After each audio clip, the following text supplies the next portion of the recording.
기출 문제는 미리 좀 받아놨는데 일단 그 접수하는 사이트 알려드릴게요. 그 한국 세무사회 자격시험이에요.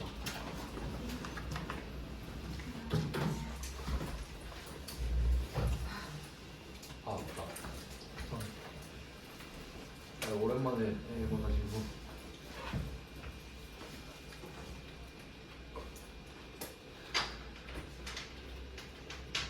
학교 프로그램이 나랑 다르게 쓰네.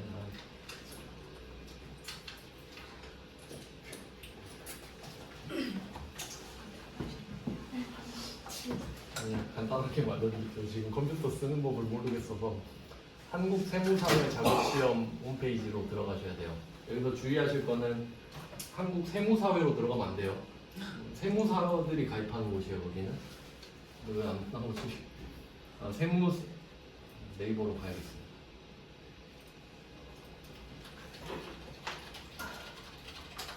한국세무사회 자격시험을 치면 이렇게 나오거든요. 국가공인 자격시험 이렇게 나오죠. 이 홈페이지로 가셔서 그 로그인 회원가입 하신 다음에 전산회계 1급, 전산세무 2급 이렇게 맞춰서 가입하시면 돼요. 아시겠죠? 가입은 여러분 알아서 하셔야 돼요. 저도 이번에 세무 1급을 할까 했는데 시간이 너무 없어서 일단 뭐 홈페이지는 이렇게 알려드렸고 기출문제는 제가 미리 받았는데 역시 기출문제도 방금 그 들어간 홈페이지에서 받으실 수 있거든요. 근데 뭐 지금은 여러분이 급하시진 않으니까 일단 제가 그 직접 다운 받아가지고 어떻게 생겼는지 보여드리려고. 이게 그 회계 프로그램인데 실제로는 유료로 구입해서 써야 돼요. 그 원래 법인은 이렇게 유료로 사서 쓰는데 보통 세무사들이 이제 회사 거를 대신 해주죠. 그러니까 작은 회사들은 보통 뭐 엑셀 같은 걸로 해서 세무사한테 쫙 넘기면은 세무사가 이 프로그램으로 들어가서 입력을 해줍니다. 뭐 그런 식이에요. 그럼 규모가 커지면 그 회사 자체에서 기장을 하고 뭐 그런 식인데 그럼 우리가 그 다른 회사 거를 대신 해주는 컨셉인 거죠. 이 자격증 시험은. 근데 이거는 이제 교육용으로 해서 무료로 배포가 돼 있고요. 원래는 그 회사 입장에서 유료로 쓰지만 왜냐면 여러분 시험 보셔야 되니까. 그래서 이런 식으로 프로그램 들어가서 보시는 건데 밑에 보시면은 컴퓨터 시험이다 보니까 답안 저장 있잖아요. 실제로 시험장 가시면 뭐 감독관이 안내해 줄 건데 뭐 쓰고 저장하고 USB 제출하고 내세요 뭐 그런 건 알려줄 겁니다.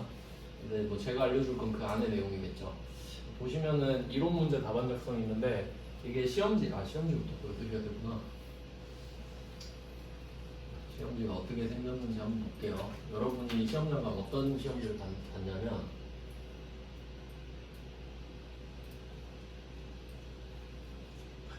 네, 뭐 이런 식으로 첫 번째 장은 안내 페이지고요. 이론 시험이 있어요. 그러니까 특이하게 이론 시험이랑 실기랑 같이 있거든요. 그럼 이론 시험은 뭐 1, 2, 3 쭉 가 있는데 1번부터 15번까지 나와 있어요. 한 개당 2점. 정리 한번 해보면은 대충 간략하게 소개해 드릴게요. 저번에 이론 다 찍어야 된다고. 찍는 법도 알려드릴 거예요. 네, 이론 영어 깁니다. 15문제 곱하기 2점. 어디 가서 못 듣는데 이거. 네, 여러분 이거 못 풀어요. 진짜로. 약 올리는 거 아니랬죠. 시간이 없어서. 근데 요거는 회계 1급 듣고 세무 2급 들으시면 아 이제 조금 안다 이런 느낌이라서 회계 1급은 솔직히 좀 다루기가 힘듭니다. 그래서 15문제가 있고요. 네, 이렇게 돼 있어요. 그리고 얘는 객관식이니까 찍을 수 있잖아요. 그 다음에 이게 끝나면 실무시험이 나와요. 같은 시험지에 있거든요. 그래서 뭐 문제 1번 이런 식으로 있는데 입력하는 겁니다. 요거는 좀 간단한 편인데 3점, 뭐 3점, 4점 이거는 지금 근데 설명해드려도 뭔지 모르니까 그냥 뭐 이런 게 있구나 보시고 이제 문제 2번, 그러니까 문제 1번은 10점이에요. 실무 세 문제고 그 다음에 2번으로 가보면은 여기 6문제가 있는데 이게 지금 우리가 배우고 있는 일반 점표예요. 그러니까 부가가치세가 없는데 자산, 부채, 자본, 수익, 비용 다루는 것들 있죠? 이게 6문제가 나오는 거예요. 한 개당 3점씩. 다 풀어서 입력하면 되겠죠? 그래서 우리가 지금 하고 있는 것처럼 그 시험지 받으시면 여기 칸 되게 좁잖아요. 그러니까 여기다가 답 적어놓고 마지막에 실제 입력하는 거예요. 시험지를 따로 이렇게 줘요? 네, 종이로 된 시험지를 줘요. 신문같이 생긴 거 주거든요. 그러니까 거기 시험지 갖고 가셔도 돼요, 집에. 그러니까 거기다 답 다 체크하시고 하시면 되죠. 메모장으로도 쓰시고 집에 갖고 가서 채점도 할 수 있어요. 답도 그날 나오거든요. 근데 이게 주관식이라 채점하기가 조금 힘들 수도 있는데, 근데 분계는 이제 답이 좀 확실한 편이니까. 그다음 문제 3번도 6문제인데 얘도 3점짜리 6개 있거든요. 근데 얘는 이제 메인 매출 점표라고 해서 부가가치세를 배워야 알 수 있는 내용이에요. 근데 어차피 일반 점표에서 부가가치세만 붙은 거라서 그게 그거예요. 그러니까 결론은 분계를 잘해야 돼요. 그리고 또 이제 넘어가 보면 문제 4번. 요것도 얘는 일반 점표, 메인 매출 점표를 수정하는 문제예요. 그러니까 이미 입력이 돼 있는데 잘못돼 있거든요. 제대로 된 걸 바꾸는 거. 그럼 이것도 결국 분계할 줄 알아야 돼요. 그 다음에 문제 5번. 결산 정리인데 얘는 12월 31일 분계예요. 이거 결국 분계죠. 그러니까 분계가 지금 6개, 6개, 2개, 3개. 그러니까 분계 시험이에요. 그 다음에 문제 6번은 장부조회인데 요거는 이제 뒤에서 또 따로 배우게 되고요. 이거는 프로그램에서 직접 하는 거예요. 그럼 지금 우리가 일반 점표를 배우긴 했잖아요. 그래서 뭐 대충 좀 보여드릴게요. 한번 어떤 느낌인가. 지금은 정리를 해봤자 별로 없겠네. 찍는 법은 여러분이 이거 막 점표 입력을 이렇게 해요. 그 보시면은 일반 점표, 메인 매출 점표 있죠. 이게 주로 여러분이 쓰실 건데 제가 한번 대표로 써볼게요. 일반 점표로 들어왔어요. 뭐 날짜 있죠. 날짜는 뭐 주어진 날짜 쓰시면 되고요. 제가 뭐 분계 아무거나 지원해서 써볼게요. 단기 매매 증권을 뭐 샀다 이런 분계 해본 적 있죠. 그러면 이때 구분 이렇게 있는데 아래쪽에 보면은 뭐 차변, 대변 이렇게 선택하는 게 있거든요. 이렇게. 그래서 주로 3번, 4번 차변, 대변 골라 쓰는데 지금은 그냥 제가 보여드릴게요. 연습은 나중에 여러분이 직접 하시면 돼요. 네, 저는 차변 이렇게 썼고 그 다음에 계정 과목 같은 경우는 검색하면 되거든요. F2번 누르면 되는데 뭐 검색창 뜨죠? 그래서 뭐 이런 식으로 단기 매매 증권. 그러니까 제가 그랬잖아요. 이름을 100% 외울 필요는 없다. 그러니까 찾을 수 있을 정도만. 그리고 뭐 단기 이 정도 써서 검색하면 되잖아요. 단기 매매 증권 한 개밖에 없죠. 그리고 제가 말씀드렸던 건 보여드릴게요. 매도 가능 증권 기억나세요? 2개 있다고. 기억나시죠? 2개 있죠? 숫자 작은 거, 큰 거. 작은 게 유동, 큰 게 비유동. 이런 느낌이라 이거지. 그래서 뭐 단기 매매 증권 샀다 하고 거래처는 쓰는 것만 쓰면 되죠. 지금 없으니까 넘어가고 저교도 쓰는 것만 쓰고 차변은 뭐 1200만 원 쓴다 할 때 0을 많이 써야 되기 때문에 그 플러스 키 있죠. 숫자 키에 플러스 있는데 그거 쓰면 0이 3개 붙거든요. 그래서 전 1200 쓸 때 1, 2 플러스 이렇게 쓸 거예요. 0을 쓸 일이 많기 때문에. 그 다음에 넘어가고 대변, 차변 또 수수료 써야 되죠. 그리고 수수료 써볼게요. 수수료 기억나세요? 900번? 우리가 쓰는 거는 500번, 800번, 900번. 왜냐면 다른 숫자는 다른 업종이 있어요.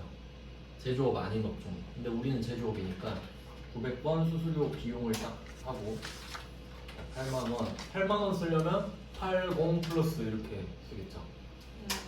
그 다음에 대변 4번 쓰고 F2번에 뭐 보통 예금 이런 식으로 썼죠. 그럼 알아서 맞춰지잖아요. 마지막 거. 그래서 제가 마지막 거 일부러 안 썼죠? 한 번은 지금 보여드린 겁니다. 이제 어떤 내용인지 좀 아시겠죠? 그러니까 결론은 뭐냐면 이거 입력하는 거는 연습하면은 손에 붙어요. 다들 타적 빠르시고 하시니까. 근데 문제는 뭐냐면 답이 적혀 있어야 보고 쓰지. 그러니까 한 문제씩 풀면서 입력할 수는 없어요. 쫙 풀어놓고 보고 다닥 하는 거지. 그래서 저 같은 경우는 한 문제 입력할 때 한 10초? 이 정도 되거든요. 근데 그건 연습하시는 거고 중요한 건 문제가 풀려 있어야 되죠. 그러니까 결론은 문제를 잘 풀어야 된다 이거지. 이건 반복하면 되는 거니까. 아시겠죠? 그래서 제가 이론을 강조하는 겁니다. 이거는 연습하면 돼요. 그래서 뭐 그냥 대충 한번 보여드렸고요. 이렇게 하다 보면은 60분짜리 시험인데 여러분 이거 하면은 이론 시험 보기 전에 지금 시험 끝나거든요. 그러면 황급히 빨리 이거를 켜야 돼. 이론 문제. 그래서 안 보고 찍는 겁니다. 이렇게 안 보고 찍으세요. 안 보고 찍으세요. 아시겠죠? 이렇게 찍어야 돼요. 한 줄로 찍으면 한 3-4개 맞겠지 뭐. 그래서 이런 식으로 찍으셔야 된다 이거지. 객관식은 찍을 수 있고 주관식은 못 찍잖아요. 그러니까 주관식을 먼저 최대한 풀고 이건 어쩔 수 없이 찍을 수밖에 없다. 시간의 한계 때문에. 그리고 시간 한 5분 주어져도 15문제 어떻게 푸니까 멘탈 깨져서 아예 못 풀어요. 실제로. 그래서 이건 진짜 여유가 있는 사람만 풀 수 있는 거기 때문에 한계가 좀 있다. 다 찍어놓고 한 3분 남으면 한 문제 정도만 풀어볼 수 있게. 시험장 가면 그런 정신이 없을 겁니다. 한번 도전해보세요. 네, 대충 이렇게 좀 보여드렸습니다. 시험 접수 홈페이지랑 대충 이렇게 생겼다. 네, 좀 의욕이 있으시면은 그 미리 가서 연습해보실 수 있죠. 그 홈페이지에서 프로그램 다운받을 수 있거든요. 대강 이렇게 좀 보여드렸고 컴퓨터 쓰는 법은 좀 연습을 해봐야겠네요. 그럼 저번 시간에 이어서 오늘은 외화를 이제 될 차례죠. 그럼 저번 시간에 한 거 복습 한번 해볼게요. 뭘 했는지 생각을 해봅시다. 지금 우리가 하고 있는 게 유동자산이에요. 유동자산은 이미 현금화가 돼 있거나 내년까지 현금화가 가능한 자산들을 말을 해요.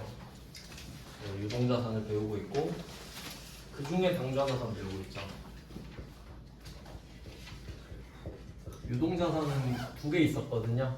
당좌자산이랑 재고자산이 있었는데 우리는 지금 당좌자산 배우고 있죠.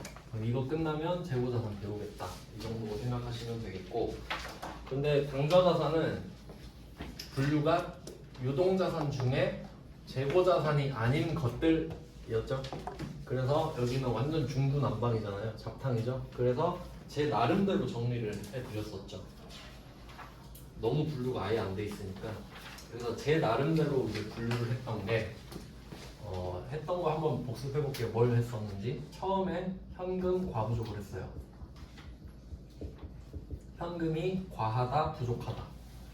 즉 이 말은 현금이 실제랑 잔고랑 안 맞다 이 말이죠. 과하다, 부족하다. 그래서 현금을 가장 먼저 배우기 때문에 현금과 관련된 걸 먼저 배웠고요. 현금 과부족. 그 다음에 두 번째 현금 과부족 다음에 단기 매매증권 배웠죠. 단기 매매증권은 그러니까 단타용으로 사는 주식이나 채권을 말했는데 얘네들은 목적이 단타용이기 때문에 그냥 언제든 팔 준비가 되어 있죠. 물론 시세가 올라야겠지만. 그래서 얘는 현금 다음에 배웠죠. 현금 다음으로 현금이 빨리 되니까 이렇게 배웠고, 그 다음에 세 번째가 채권이었어요. 채권이 볼륨이 좀 컸는데 채권은 돈을 받을 수 있는 권리죠. 네, 여기에서 뭐 여러 가지 있었잖아요. 채권은 크게 2개로 나누시면 되는데 매출 채권. 매출 채권은 우리가 주로 매출하는 제품이랑 상품 그거에 대한 외상 대금이 되겠죠. 그러니까 제품이랑 상품은 줬는데 돈은 아직 못 받았을 때 매출 채권이라고 하고, 그리고 그 외에 게 기타 채권이 있었어요. 이거는 중요하니까 제가 계정 과목도 한번 생각해 볼게요. 여러분 다 까먹고 오셨으니까. 자, 매출 채권 같은 경우는 2개 있었어요. 계정 과목이 외상 매출금이랑 받으러움이 있었어요. 네, 외상 매출금은 그냥 뭐 구두로 팔기도 했다 또는 어음을 받기 전에 잠깐 대기 상태 정도. 그리고 받으러움이 확실한 채권이라고 말씀드렸죠. 법적 효력이 있습니다. 그 다음에 기타 채권은 이 매출 채권이 아닌, 그러니까 매출은 아닌데 돈은 받을 수 있는 권리들. 그래서 뭐 우리가 주로 파는 제품이나 상품을 매출한 건 아닌데 뭐 쓰던 땅을 팔았다, 뭐 차를 팔았다 이런 상태에서 미수금이 나올 수 있었고요. 그래서 제가 그 저번 시간에 그거 했잖아요. 예시 이 하나 정도 외우자. 토지를 팔고 어음을 받았다. 미수금.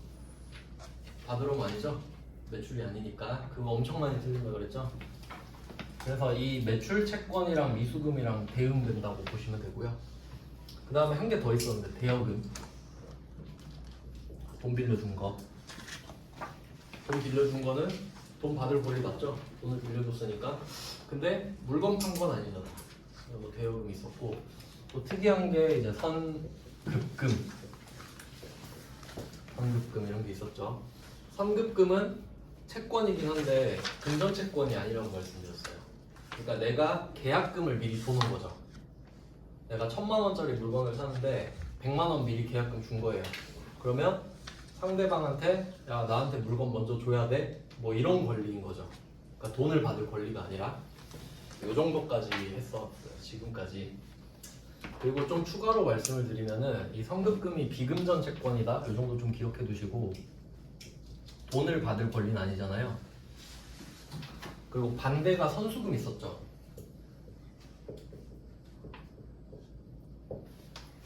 한번 생각을 해볼게요. 그러니까 여러분 나중에 재무제표 읽는 방법.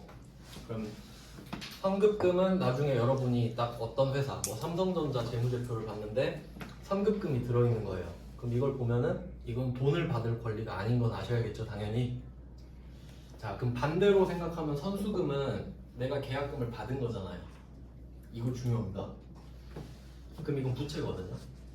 선급금은 자산이지. 내가 계약금 던져놓고 나한테 물건 줘야 돼 라고 하는 거잖아요. 그럼 선수금은 상대방이 나한테 계약금을 준 거죠. 그럼 우리는 이제 어떻게 생각해요? 아, 쟤한테 물건 줘야 되는구나 하고 부채를 느끼는 거죠. 맞죠? 부채 맞죠? 근데 마찬가지로 이게 우리가 돈을 줘야 되나요? 아니죠? 그럼 얘도 비금전 채무가 될 거 아니에요? 당연히 반대로. 근데 얘는 한 가지 더 중요한 의미가 있어요. 이 선수금은 부채잖아요. 근데 삼성전자 같은 회사한테 이 선수금이라는 부채가 엄청나게 많을 거예요. 왜 그런지 한번 생각해보세요. 물건 팔 때가 많잖아요. 계약금 어마어마하게 받아놨겠지. 그럼 이 부채는 안 좋은 부채인가요? 엄청 좋은 부채지. 이건 나중에 뭐가 돼요? 제품 매출로 바뀌잖아요. 이해되시죠? 그러니까 그 성격만 보고 판단하는 게 아니에요. 이거 보고 부채네? 부채가 왜 이렇게 많아? 이 회사 쓰레기야 이러면 안 되죠? 부채인데 선수금이 막 쌓여 있는 거야. 그럼 이거 보고 이렇게 생각하죠. 와, 이 선수금의 10배 매출로 바뀌겠구나. 계약금을 보통 10% 받으니까. 아시겠죠? 그게 재무제표를 읽는 방법이라고. 근데 볼 줄 모르는 사람은 자산 부채 이 정도는 보겠지. 근데 우린 좀 더 들어가서 와, 이거 알짜네 알짜. 선수금이 어마어마하게 많다. 이렇게 판단하는 거라고. 아시겠죠? 그러니까 얘는 부채가 아닌 부채예요, 사실. 형식상 부채지. 그 정도 생각해 보시고. 자, 그 다음 오늘 할 게 외화거든요. 이제 순서가 왜 이렇게 됐는지 생각을 해보셔야겠죠. 물론 제가 정한 거긴 한데 한번 생각을 해볼게요. 그럼 이 1, 2, 3 순서는 아시겠나요? 이 1, 2, 3 순서는 제가 이렇게 정한 이유가 유동성 순서입니다. 유동성 순서.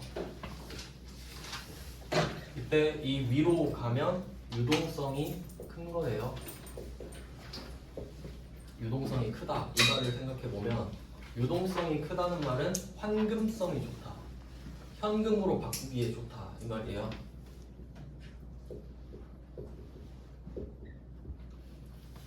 그러니까 우리는 현금을 갖는 게 제일 좋거든요. 왜냐면 현금이 제일 좋으니까. 뭐 살 때 싸게 살 수도 있고, 실제로 현금으로 살 때는 백화점 같은 데서도 싸게 살 수 있어요. 본사 전화해가지고. 그런 절차를 잘 안 해서 그렇지. 그럼 이때 현금은 이미 현금이 돼 있죠. 그러니까 당연히 1등. 누가 먼저 현금이 되냐 이 순서 하고 있거든요. 그럼 현금은 무조건 1등이죠. 그러니까 1등으로 배웠지. 그 다음에 두 번째, 단타 칠 거죠. 그럼 얘는 시세 조금이라도 오르면 팔아버릴 생각이죠. 그럼 얘는 현금으로 그 다음에 빨리 되겠죠. 현금으로 바뀌려고 대기 중이니까. 그 다음에 3번은 그런 건 아니지만 어쩔 수 없이 외상을 줘야 되잖아요. 그럼 이것도 어느 정도 뭐 3개월, 6개월 기다리면 현금으로 바뀌죠. 그러니까 얘도 유동자산. 그러니까 지금 점점 갈수록 현금화가 느려지는 거예요. 아시겠죠? 외상은 막 6개월 줄 수도 있으니까. 그리고 이 채권을 외화로 줄 수도 있잖아요. 외국 회사한테 외상 줄 수도 있잖아요. 그러니까 이제 외화가 자연스럽게 끼어 들어가는 거죠. 이해되세요? 그러니까 채권에 외화를 집어넣을 거라서 그래요. 네, 서론이 좀 길었죠. 이제 그래서 외화를 볼 겁니다. 네, 외화는 지금 유동자산 프린트 7페이지죠. 외화라고 되어 있는데, 그러니까 외화가 가능한 걸 한번 생각해 보면 이제 주로 시험에 나오는 게 외상 매출금, 대여금 이 정도가 좀 많이 나오거든요. 그러니까 이게 국내에다가 팔면 원화지만 해외에다가 팔면 외화가 될 수 있겠죠. 돈 빌려주는 것도 마찬가지고. 그러니까 이거를 화폐만 바꿔보자 이거지. 화폐 단위는 뭐 그런 겁니다. 그럼 일단 그 외화를 배우기 전에 환율의 개념에 대해서 좀 생각을 해볼게요. 이것도 배경 지식이 있어야 문제를 좀 풀 수 있겠죠. 환율 한번 검색을 해볼까? 요새 공부하느라 뭐 이런 거 옛날엔 관심 엄청 많았거든요. 환율 이런 거.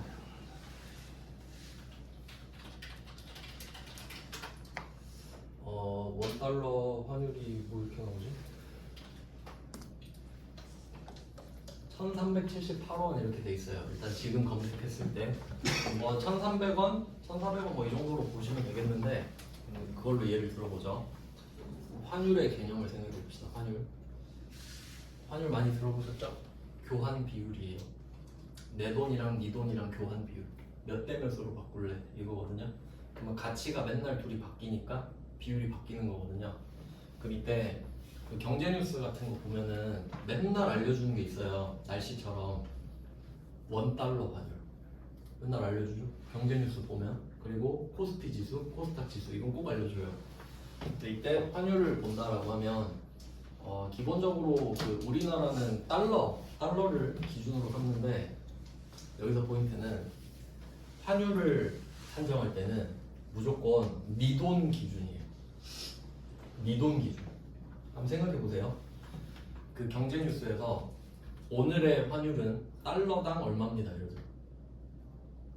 그러니까 반대로 해보면 얼마나 어색한지 생각해보요. 오늘의 환율은 1378원당 1달러입니다. 이렇게 말 안 하고 1달러당 1378원입니다. 이렇게 말한다고. 왜냐면 기준이 네 돈이니까. 알겠죠? 그러니까 네 돈 1달러를 교환할 때 우리 돈 얼마가 필요하냐 이거예요. 그러니까 쉽게 생각하면 이 1달러를 물건이라 생각하시면 돼요. 지금은 그냥 편의상 한 1300원 이렇게 해볼게요. 화폐 단위는 아시죠? 달러랑 원화 이렇게 되는데 그러면 교환 비율이 1300원이라고 합시다. 그럼 이렇게 둘이 쇼부가 된 겁니다. 교환할 때 이렇게 하자. 그리고 환율이 1400원이 될 수도 있고 1200원이 될 수도 있겠죠. 그렇죠? 그럼 이게 어떤 의미를 가지냐 생각해 보세요. 그럼 이거는 달러를 내가 1달러라는 지폐를 살 때 1300원이 필요했었거든요 원래. 근데 어느 날 보니까 1400원이 필요해진 거예요. 그럴 수 있겠죠. 그리고 어느 날 보니까 1200원이 필요해진 겁니다. 그럴 수 있죠. 그럼 이제 원인을 생각해 보자고요. 뭐 시험에 나오진 않지만 한 번 정도는 생각해 볼게요. 1400원이 됐다 이 말은 둘 중에 하나일 겁니다. 물론 환율에 미치는 영향은 엄청 많은데 그냥 이 둘만 생각하면 1400원이 됐잖아요. 그럼 이때는 1달러가 세졌거나 원화가 약해졌거나 할 거예요. 이걸 일단 이해는 하셔야 돼요. 맞나요? 그러니까 1달러 살 때 1300원만 있으면 됐거든요. 근데 어느 날 보니까 1400원 달래. 그러니까 그냥 이거 그냥 물건으로 생각해봐요. 어느 날 마스크가 1300원이었는데 코로나 때 기억나세요? 막 한 장당 뭐 5,000원 하고 뭐 그럴 때 있었죠? 그럼 왜 올랐지? 가치가 높아졌으니까. 그럼 달러도 가격이 오르면 달러 가치가 높아진 거겠네요. 이해되시죠? 그럼 반대로 말하면 원화가 약해진 겁니다. 맞아요? 달러가 세진 것도 있는데 원화가 약해진 것도 있잖아요. 그러면 이렇게 봤을 때 비교했을 때 1300원에서 1400원으로 가면 환율이 올랐다 그래. 왜? 기준은 네 거니까. 이 1달러는 절대 안 바뀌죠. 고정돼 있으니까. 그러니까 원화만 계속 바꾸는 거 아니에요. 그럼 이때 환율이 올랐죠? 그럼 이건 우리 돈 가치가 떨어졌다는 소리예요. 그 정도는 이해하셔야 된다고. 그냥 경제뉴스 볼 때 그러니까 환율이 올랐는갑다 이런 것보다는 지금 원화 가치가 좀 떨어졌네 이런 느낌.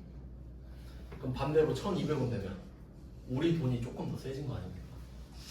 1,300원 줘야 됐다가 이제 좀만 주면 되니까. 그래서 막 엔저, 엔고 이런 거 하잖아요. 그럼 뭐 이런 식으로 되면은 그 수출 수입에도 뭐 영향을 많이 받죠. 뭐 하여튼 지금 우리한테는 그렇게 중요하진 않은데 우리는 근데 명목상 이것만 보는 겁니다. 어쨌든. 그래서 뭐 결론은 환율이 바뀐다 이거죠. 그래서 앞에서 좀 설명해드렸던 거랑 좀 비슷한데 이 환율은 단기 매매 증권이랑 비교하시면 좋을 것 같아요. 앞에서 배웠잖아요. 단기 매매 증권. 이게 이제 자산이었죠, 자산. 지금 환율을 배울 때는 조금 범위가 넓어지는 게 뭐냐면 단기 매매 증권은 내가 남의 주식을 사는 거니까 자산일 수밖에 없거든요. 근데 외화로 넘어오면 내가 외상을 할 수도 있잖아요. 외상을 줄 수도 있고. 그러니까 돈을 빌려줄 수도 있지만 돈을 빌릴 수도 있잖아요. 그러니까 외화 쪽으로 넘어오면 부채도 나올 수 있지. 근데 단기 매매 증권은 부채 나올 수 없죠. 내가 남의 주식을 샀는데 부채일 리가 없잖아요. 근데 그 정도 차이는 좀 있어요. 범위가 좀 넓어집니다. 그럼 이제 외화 거래라고 하면 얘는 두 개로 나눠지는데 예를 들어보죠. 어떤 상황이 있는지. 그러니까 뭐 자산 이쪽은 수출 기업 보시면 되는데 우리나라에서 수출 많이 하는 회사들 있잖아요. 삼성. 옛날에 몇 년도였는지 모르겠는데 정확한 수치는 기억이 안 나는데 그런 때가 있었던 것 같아요. 삼성전자 회사 하나가 우리나라 수출 3분의 1인가 그 정도였던 때가 있어요. 근데 그냥 납득 가시죠? 그럴만 하겠다. 그래서 뭐 삼성전자나 SK 하이닉스 뭐 이런 데 있잖아요. 수출 많이 하죠. 그럼 그런 데는 수출을 하니까 받을 돈이 생기죠. 그러니까 수출 기업이잖아요. 그럼 외환대 자산이 생기지. 뭐 안 어렵죠 여기는. 그다음 부채가 있는 회사 볼게요. 부채가 있는 회사는 제가 아는 거는 항공사라고 해야 맞죠? 비행기 여객 있잖아요. 아시아나 뭐 대한항공 비행기 한 대 얼마 하겠습니까? 뭐 몇백억 하겠지. 그럼 그거 다 사서 할 수 있어요? 못 하거든요. 리스로 해요. 그러니까 뭐 만드는 데가 에어버스랑 보잉밖에 없는데 그런 데다가 리스를 한단 말이에요. 그러니까 일단 비행기 쓰면서 벌면서 갚는 거예요, 계속. 그러면 얘네들은 부채 끼고 장사하는 거죠. 그럼 돈을 줘야 되는 입장이니까 환율이 오르면 싫어. 많이 갚아야 되거든요. 근데 자산 갖고 있는 기업들은 어떠겠어요? 환율 오르면 좋겠지. 근데 이게 두 가지로 생각하셔야 돼요. 환율이 오르면 우리나라 돈 가치가 떨어진 거라 했잖아요. 근데 일단 많이 받긴 하잖아. 그러니까 일단 좋은 거예요. 명목상으로. 우리는 그것만 생각하자 이거지. 일단 명목상으로만 확인해요. 그래서 이런 식으로 두 개로 나눠질 거라는 거죠. 네, 뭐 이렇게 확인해놓고 그럼 이때 이 단기 매매 증권은 자산이고 이 외화 거래 쪽에서 이 자산 쪽이랑 굉장히 비슷하거든요. 근데 부채는 반대겠죠. 요거는 따로 좀 생각을 하셔야 됩니다. 일단 이 두 개가 같으니까 이렇게 묶어서 좀 생각을 해볼게요. 문제를 뭐 풀어봐야겠죠, 진짜. 그리고 이것까지 또 같이 보면 되겠다. 한번 말씀은 드렸던 것 같은데 이 단기 매매 증권은 주식이랑 채권을 다루기 때문에 반드시 수량 곱하기 단가가 나오거든요. 그렇죠? 뭐 주식을 똑같은 거 10주를 샀다.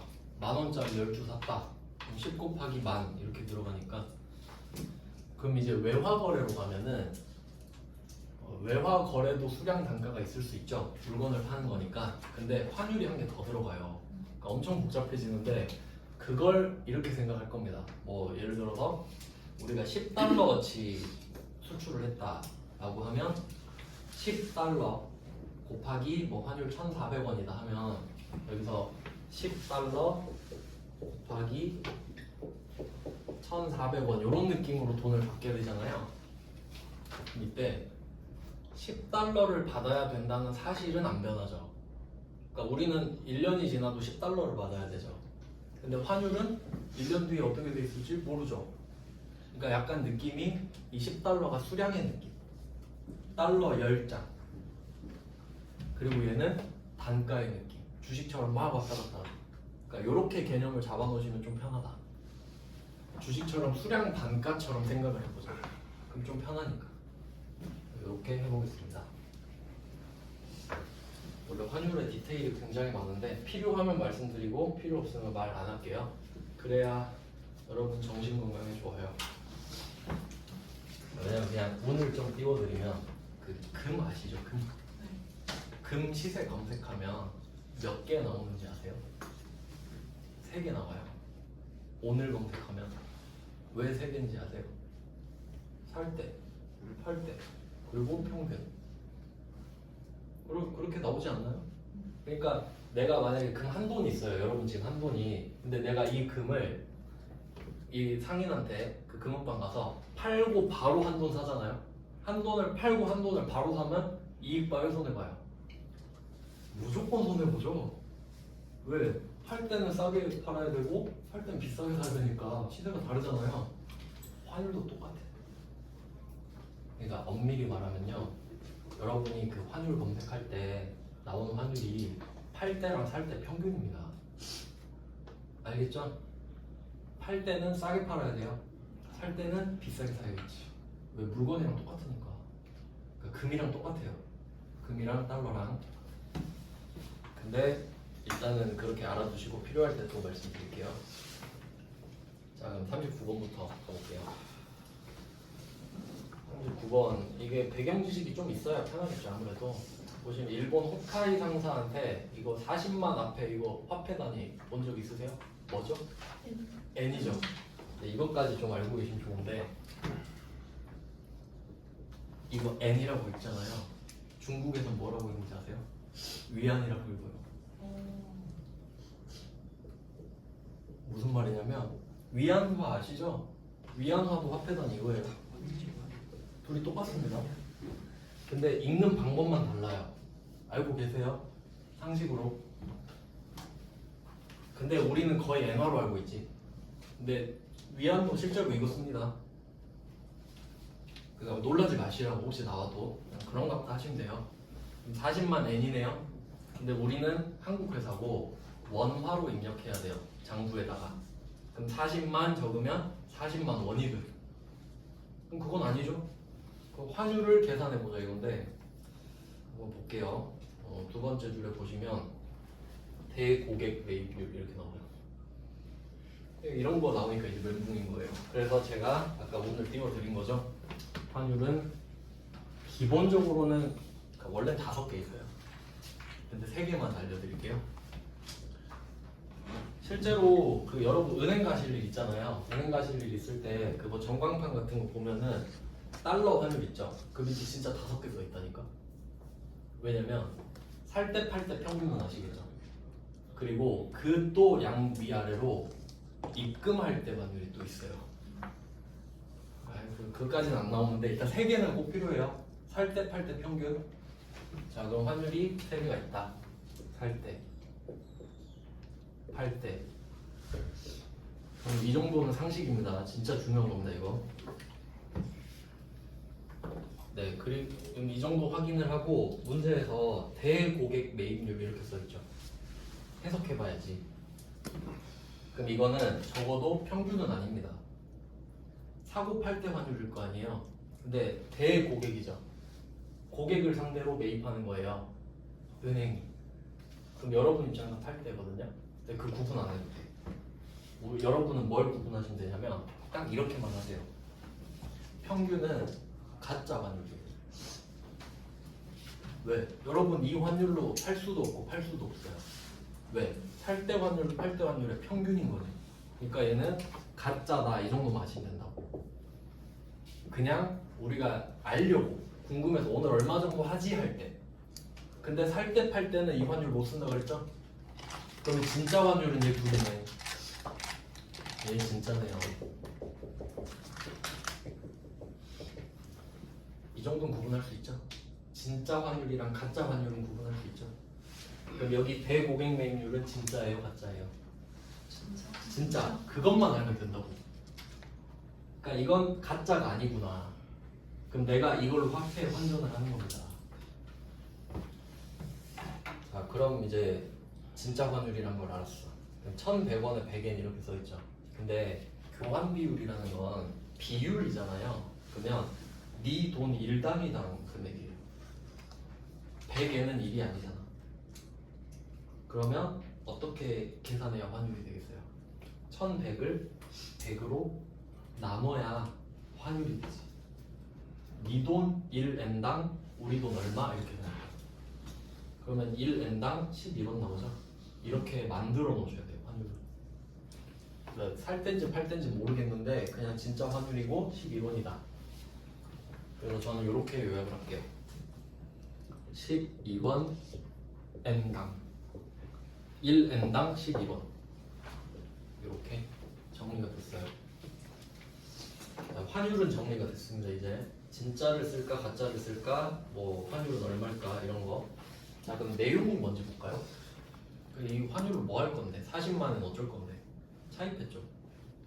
빌렸죠. 돈 갚아야겠네. 그럼 언제 갚을지 볼까요? 2년이면 장기죠. 그냥 고민할 필요도 없네. 우리가 고민하는 건 23개월까지만 이랬죠. 23개월은 내년에 걸릴 수도 있으니까. 근데 2년은 택도 없죠. 2년은 무조건 장기입니다. 자, 그럼 이 상황을 봤으니까 장기 차입금이라고 한번 써볼게요.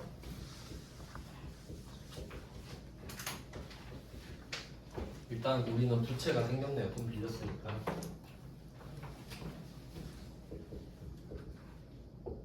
하나씩 이제 맞춰가야죠. 만들어내야죠, 답을. 계정 과목은 일단 확실히 알았어요. 그리고 뭘로 받았을까 하니까 보통 예금으로 받았거든요.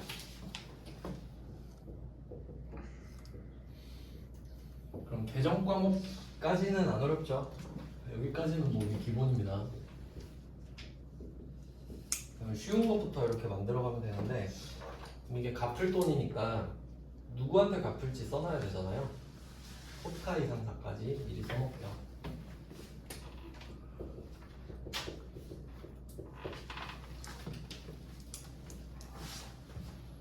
이거는 호카이인데 옛날에 그 막 답이 안 나와요. 그래서 후카이로 치신 분들이 있었는데 이거 조심해야 된다. 외국어다 보니까 익숙하지 않잖아요.